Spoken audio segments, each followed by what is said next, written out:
саламатсыздар ма оқушылар? Жақсы, бүгін біздің математика сабағымыз қазір. Математикада бүгін біз күнделіктен ерекше сабақ өтеміз. Сол себепті өзіміздің ойымызда бар білгенімізді ортаға салып отырамыз. Алдымен балалар тақтаға қарайық. Тақтаға қараймыз. Барлығымыз бірге осы өлеңді айтайықшы. Айтамыз 1, 2, 3. Пайда тисін отанға, риза болсын халқымыз, 5 болсын алар бағамыз, білімнен бақыт табамыз. Жақсы, жарайсыңдар. Олай болса балалар, бүгін біз өзіміздің білгеніміздің барлығын айтып, дұрыс деген шешіммен өте жақсы деген баға алуға тырысамыз. Сол себепті барлығымыз жамырамаймыз, тек қана қол көтеріп жауап береміз. Алдымен бүгінгі біздің жұмысымыздың сабағымызда қандай ереже бар? Яғни бүгінгі біздің жұмысымыздың ережесі сабақта бір-бірімізді сыйлаймыз, әрі бір-біріміздің айтқанымызды тыңдаймыз және уақытымызды үнемді пайдаланамыз. Одан кейін нақты әрі дәл жауап беруіміз қажет. Сабақта өзіміздің шапшаңдығымызды және тапқырлығымызды көрсетеміз. Сабаққа белсене қатысып, жақсы баға аламыз екен. Жақсы, олай болса, өткен сабағымызда мен үйге сендерге қандай тапсырма бердім? Қай тапсырманы бердім? Оқулықтарыңызды ашып қараңдар. Нешінші тапсырманы бердім мен сендерге? Иә, 3-ші тапсырманы бердім, солай ма? Жақсы, 3-ші тапсырмада не дегенде? Сіздерге қысқаша жазылуы бойынша есеп құрастыр деген, солай ма? Жақсы. Асын айтайықшы, шешімінде неше шықты? Асында. Неше? Дұрыс айтасың, 30 шықты, дұрыс айтасың. Ал әсінде? Әсінде 90 шыққан екен, дұрыс айтасыңдар. Өте жақсы. Олай болса, бүгін біз осы өткен сабағымызды ары қарай жалғастырамыз. Бүгінгі біздің сабағымыздың тақырыбы балалар 86-ші сабақ, 68-ші сабақ, яғни есептер шығару. Біз есептер шығарған кезде өткен сабағымызды қайталаймыз, яғни тұжырымдаймыз. Енді қараңдар, бүгін біз балалар есептер шығару тақырыбында, яғни жаңа тақырыптан бастаймыз. Бүгінгі тақырыбымыздың мақсаты балалар. Біз бұл жерде есеп дегеннің не екенін әрі қарай толықтырып білетін боламыз. Барлығымыз оқулығымызды ашамыз. Оқулығымыздың 10-ші бетін ашамыз. 12-ші бетін, 12-ші бетін ашамыз.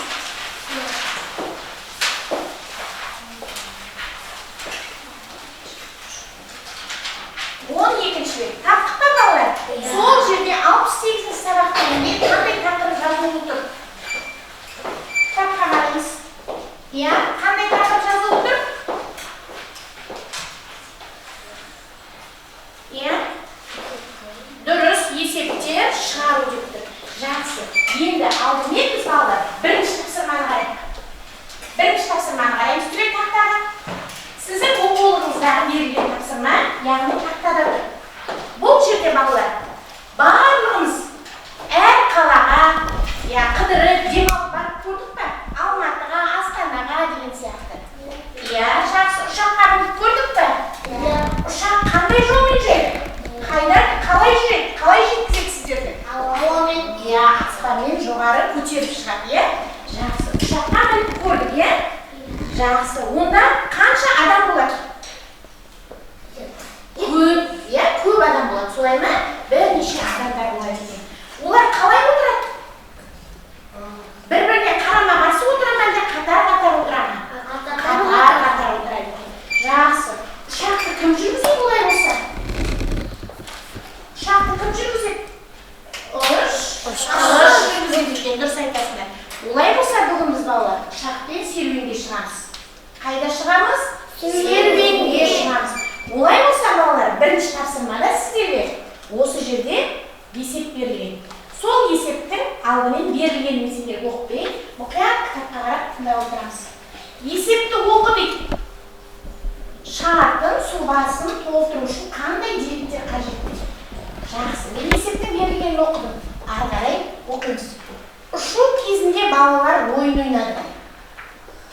Әлия 10 қаланың, Сырым 20 қаланың атауын айтты дейді. Ал жақсы. Мен есептің несін оқыдым балалар?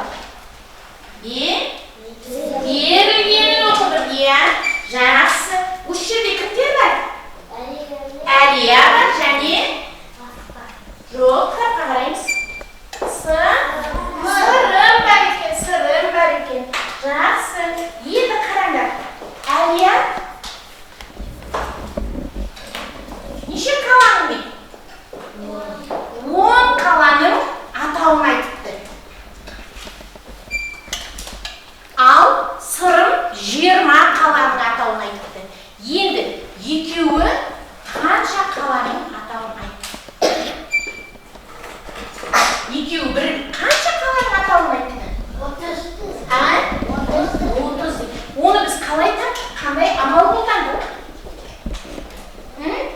Қандай амал қолдандық? Азай, қылу амалын қолдандық. Дұрыс айтасың. Жоқ. Қандай амал қолдандық? Екеуі қосқанда? Қостық. Дұрыс айтасыңдар. Әлия 10 қала болатын болса, Сырым 20 қаланың атауын айтқан.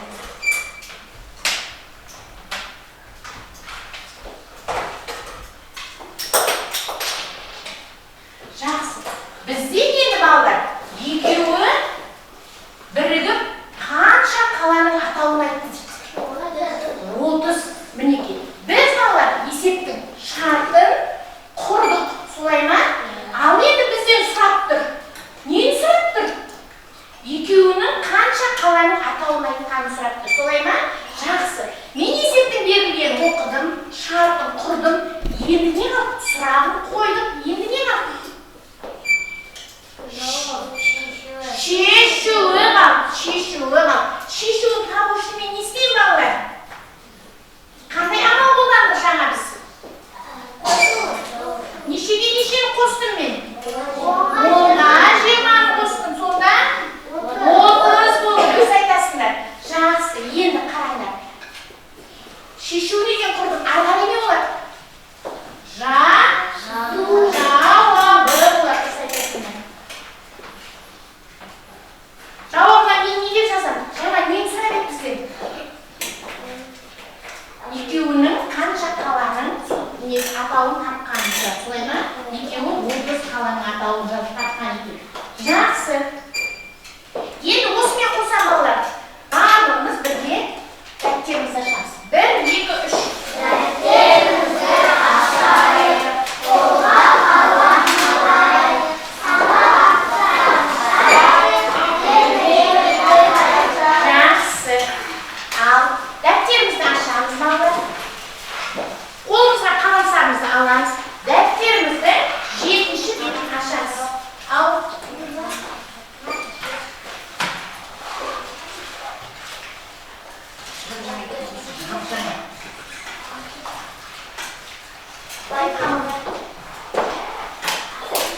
жақсы. Енді балалар, сіздерге мынандай тапсырма беріп отыр. Қараңдаршы балалар, оқулықтарыңызды сіздерге. Енді бұны жазбаймыз балалар. Осыған сіздер басқаша, қазір мен тақтаға сендерге сан берем. Соған, сол санға осы Әлия мен Сырымға қатыстырып, сол сандардан есеп құрастырамыз. Қандай есеп құрастыруға болады? Мен неше сандарын беріп отырмын сіздерге? 30, сосын 40, 50 сандар және 20 сан. Ал жақсы. Енді мына жерге қарап отырамыз да, біз осы сандарды пайдаланып, мына жерге есеп құрастырамыз. Ал қандай есеп құрастыруымызға болады?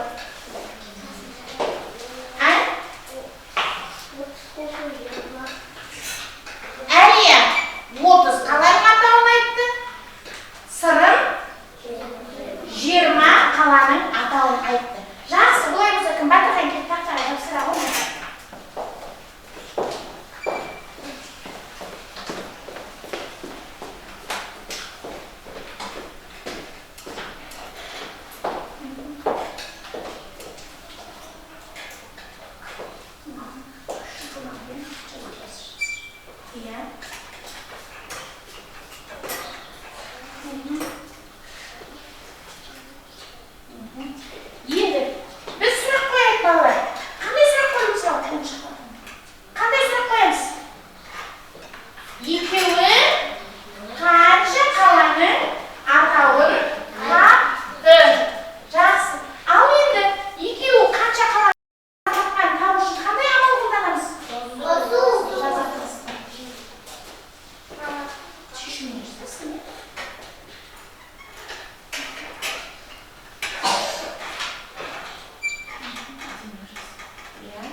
Ал жауабына не қыл деймін? Екеуі бірігіп қанша қаланың атауын тапты? 2 қала жазасың.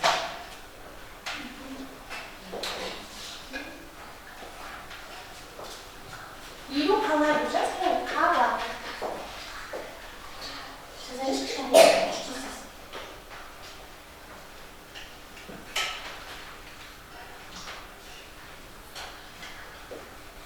Өте жақсы отырады. Жақсы, енді балалар, кім айтады маған? Елу неше ондық? 5 ондық. Кім айтады деді мен балалар сендерге? Ал жақсы, 30 неше ондық? 3 ондық. Қол көтеріп айтамыз. 20 неше ондық? Қайдың? 2 ондық екен. Өте жақсы, жарайсыңдар. Олай болса, дәптеріңіздің бірінші тапсырмасына қараймыз. Жақсы, дәптеріңіздің бірінші тапсырмасында сендерге не қылып тұр? Сұлбаны есепті шарты бойынша толтыр дейді. Есепті шарт. Жақсы, сендерге беріп тұр балалар. Кинотеатрға 100 билет тапсырған екен. Осыны сатып беріңіздер.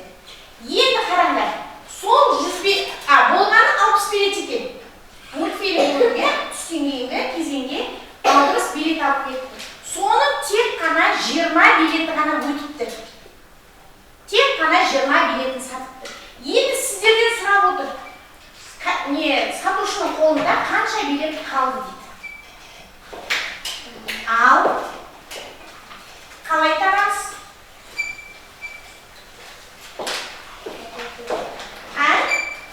Сатып кеткен болса қандай амал қолданамыз? Азайту, дұрыс айтасыңдар. Олай болса, нешені азайтамыз? Дұрыс айтасыз. Жауабы дегеннің үстінен бір тол тастап, мына жерден балалар қараңдар. Шешуі деп жазыңдар. Шешуі.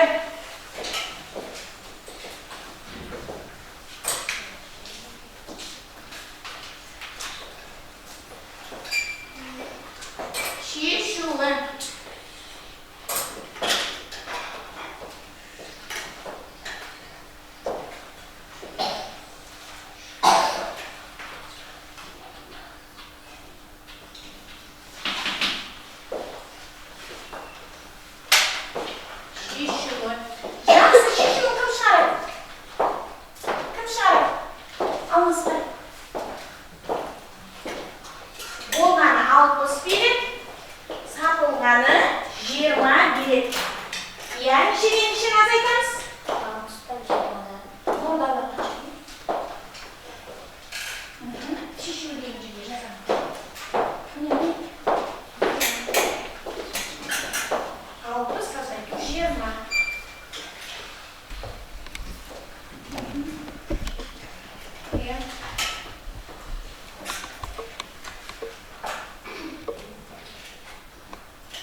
Жақсы, енді қараңдар. осы жерде балалар есептің алдымен несі берілген? Несі берілген? Берілген. Одан кейін біз несін құрдық? Жауабын. Шарттың құрдық. Сосын нені сұрадық? Сұрақ қойдық, иә? Сосын сол сұраққа жауапты біз не арқылы таптық? Шешуі. Соңында сол шешімнің несін жаздық? Жауабы. Жақсы. Енді қараңдаршы балалар. Мына жерде азайту амалымен бердік. Біз осыны қосу амалымен алмастыруымызға бола ма? Болады екен. Ал қалай табамыз? Қалай табамыз? Иә? Айтыңызшы. Қосумен қалай алмастырамыз? Мына 60-ты табу үшініміз. Иә? 20-ға дұрыс. 40-ты қосамыз. Дұрыс айтасыз. Жақсы, өте жақсы, жарайсыңдар. Жаздық па? Жауабына жазамыз 45 деп.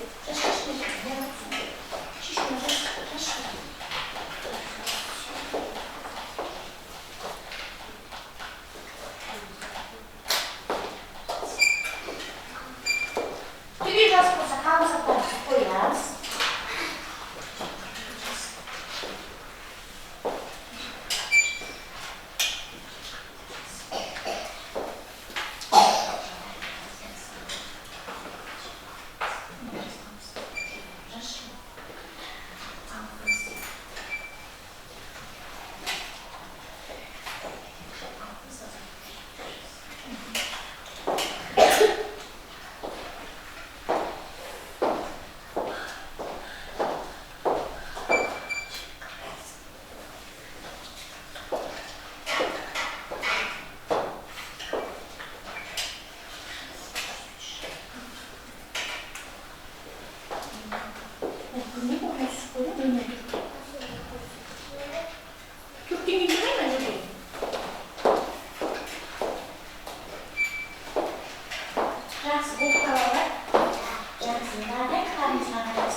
Әлі неше есіне сақтау керек? 20.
яғни өздері қанша банан жегісі келетінін өздері кеуделеріне ұстап отыр екен.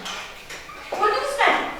Әр банан, мысалы, мына банан, маймыл 10 банан жегісі келеді екен, мынау 8, мында 7, мында 9. Ол үшін біз балалар, ол маймылдардың қанша банан жегісі келетінін менің қолымда міне банандар бар. Сол банандардың ішінде өрнектер бар. Яғни сол өрнектердің мәні нешеге тең болады? Яғни ол мүмкін 10-ға тең болуы мүмкін, 8-ге тең болуы мүмкін. Сол сияқты нәтижесі нешеге тең болады?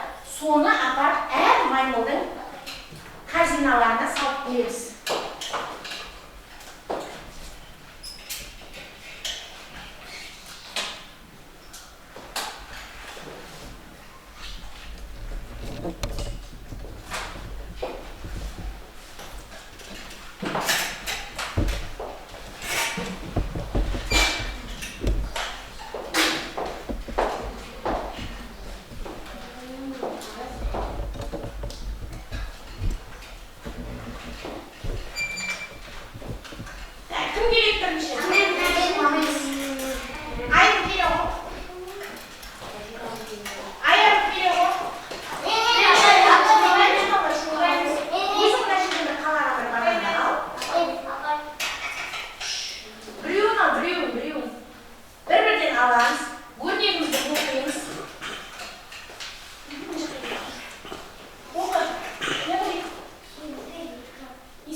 Жақсы, өте жақсы. Келе қош Саян. Жақсы, енді қалған есімдері былай екен. 6 мен 2-ні қосындысы нешеге тең? 8-ге тең екен, дұрыс айтасыңдар. Жақсы. 1 мен 7-ні қосындысы нешеге тең? Дұрыс айтасыңдар. Өте жақсы. 4 мен 6-ны қосындысы? 10-ға тең екен, дұрыс айтасыңдар. Өте жақсы. 5 мен 4-ні қосындысы? 9-ға тең екен, жарайсыңдар. 3 мен 5-ні қосындысы? 3-ге тең екен. 2 мен 6-ның қосындысы? 8-ге тең екен, дұрыс айтасыңдар. Ал 3 мен 4-ның қосындысы? 7-ге тең, өте жақсы ермек. 7 мен 3-ның қосындысы? 7 мен 3-ның? 10, қателеспейміз балалар. 4 мен 4-ның қосындысы? 8. Дұрыс айтасыңдар. Мінекей, біздің маймылдарымыз бананды қалай жақсы көреді? Ол маймылдарға біз бананды беру үшін өрнектеріміздің шешімін тауып көмектестік. Жақсы, әрі қарай дәптерімізді ашамыз.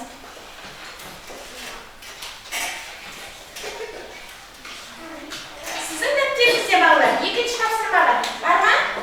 Жақсы. Енді оны өзіміз орындаймыз. Ол үшін балалар, сіздерге мына жерде бос орындар берген. Бар ма бос орындар? Сол бос орындарға балалар, біз тиісті сандарды жазуымыз керек. Яғни, ашық тұрған бос орынның нәтижесі шығады. Біріншісі қараңдар. 2-ге нешені қосқан? 7-ні қосқан екен. Иә, неше шығады? Жазамыз.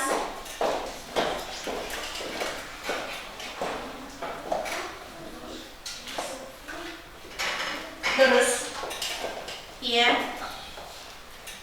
Ал 3-ге нешені қосқанда 10 шығады екен? 4. Иә. Демек. Нешені қосқанда? 7-ні қосқанда жазамыз.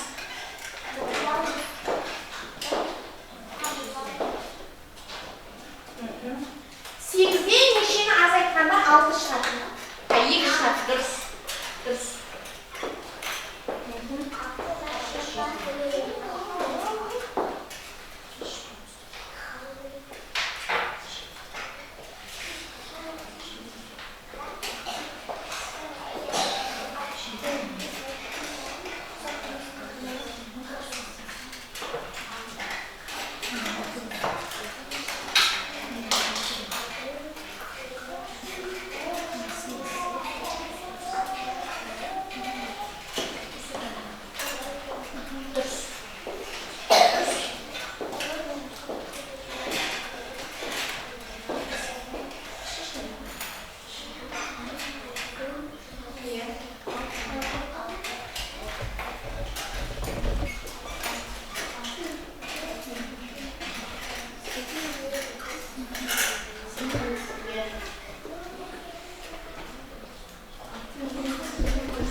тамақ, я болмаса сусын алып келеді.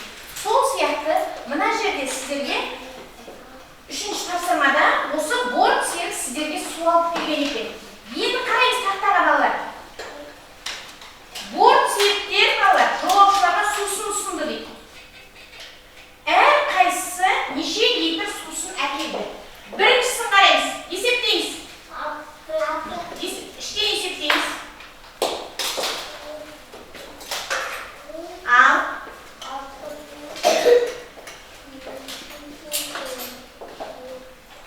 Бірінші борт серік қанша литр су әкеліпті? Жоқ, есептейміз балалар, ойланамыз. Неше литрліктен әкелген? Үшеу бір литрліктен. Бір литрліктен. Үшеу. Одан кейін, оның арқашадыр. 2 литрліктен. Үшеу. Ол неше болады? Барлығы 9 литр су әкелген екен. Бірінші борт серік. Ал екінші борт серікті есептейміз.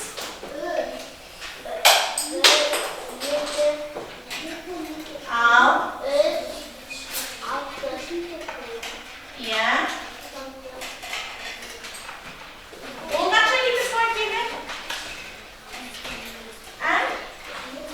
Дұрыстап есептейміз.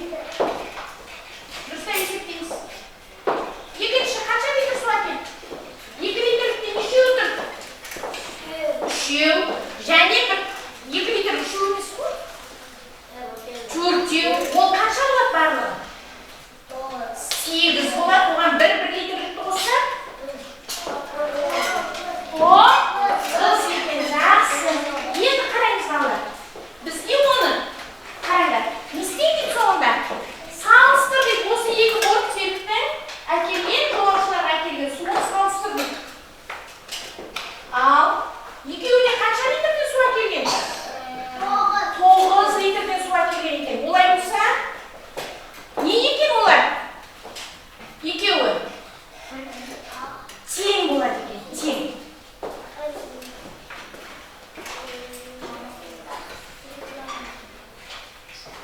Міне балалар.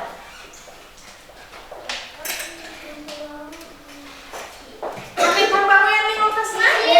Тең таңбасын қоямын мен балалар. Көрдіңдер ме? Тең таңбасын қоямын екен. Міне 2 борт серікті жолаушыларға алып келген суы тең екен. Жақсы. Енді сіздерге тізбектегі өрнектер берілген. Қараймыз барымыз.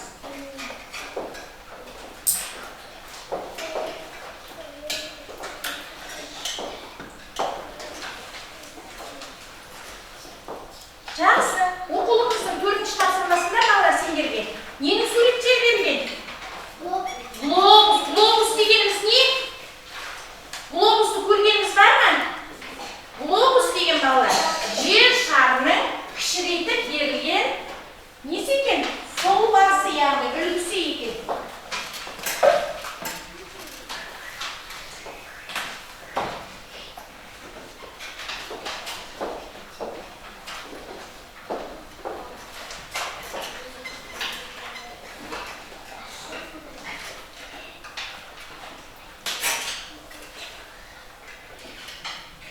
Есептеп отырамыз өзіміз ішіміздің.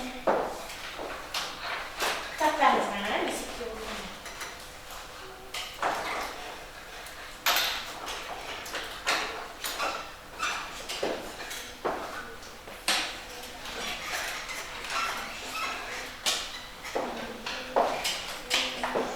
Жақсы, қараңдар. Бізге бірнеше блок берген, яғни барлығымыз осы блоктың ішінде бірнеше сандар бар. Яғни бұны біз тізбектеп есептеу дейміз. Енді қараңдар, бірінші сізге глобустың ішінде 10 саны, яғни одан кейін екінші глобустың ішінде 30 сан тұр. Енді біз 10-ға нешені қосқанда 30 шығады. Тек қол көтеріп айтамыз. Сая? 10-ға 20-ны қосқанда 30 болады. Тек жазамыз.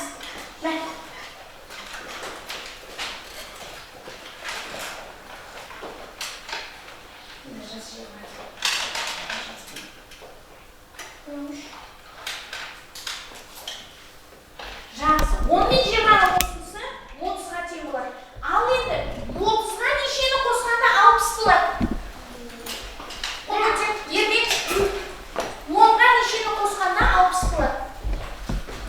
елуға отызға нешені қосқанда 60 болады?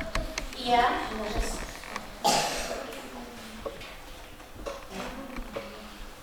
дұрыс.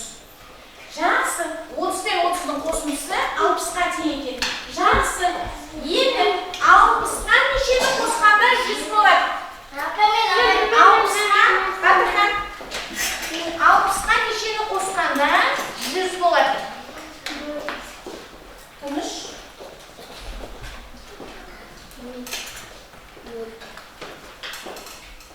Нешені? 40-ты қосқанда 100 болады екен, дұрыс айтасың. Ал жақсы, 100-ден нешені азайтқанда 10 болады? Келе байыңдар. 100-ден нешені азайтқанда 10 болады?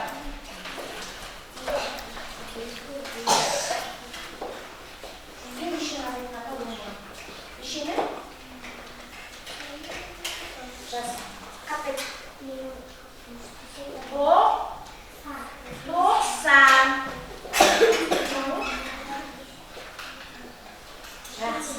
Жақсы балалар, сандарды қалай қостық? Біз тізбектеп қостық. Жақсы. Екінші ары қарай.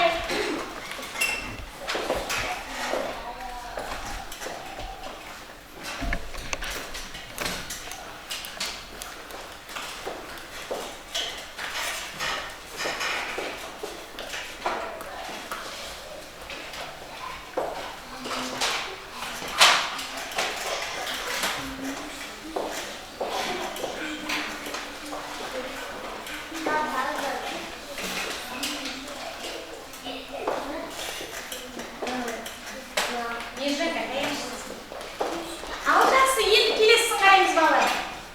Енді балалар, сіздерге 10 мен 3-тің айырмасы нешеге тең? Басқа аққу. 10 мен 3-тің айырмасы. Өте жақсы. Келесі, 7 мен 2-нің қосындысы нешеге тең? Келесі айдың.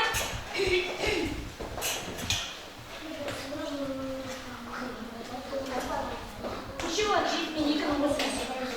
Жоқ. Дұрыс. Жақсы, 9 шығар екен. 9 мен 3-тің айырмасы аяр. 9 мен 3-тің айырмасы. 9 мен 3-тің айырмасы. Неше?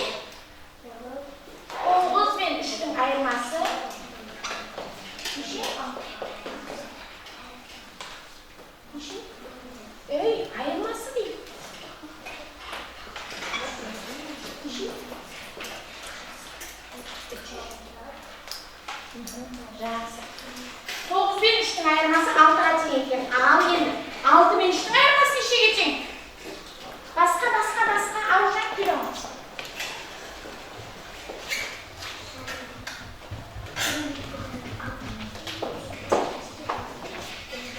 Неше?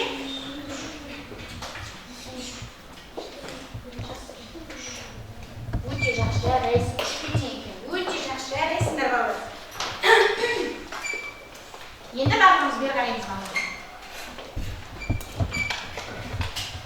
Енді кетсеңдер қолдарыңызға балалар. Стикер бердім, солай ма? Қима қағаз бердім. Жақсы. Бүгінгі біздің сабағымызда біз қандай тақырыпта тапсырмалар орындадық? Есептерді шығардық, иә? Бұл жерде нені арнай жалғастырдық? Есептердің несін таптық? Шартын және несі? Шешуін таптық. Жақсы, енді балалар қараңдар. Сіздердің қолдарыңызда қима қағаздар бар. Солай ма? Сол қима қағаздарда бүгінгі біздің сабағымызда қандай сендер баға алдыңдар? Кімге сабақ қалай ұнады? Олай болса, мына жерде біздің білім қоржынымыз бар. Сол білім қоржынымызда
аяқталды.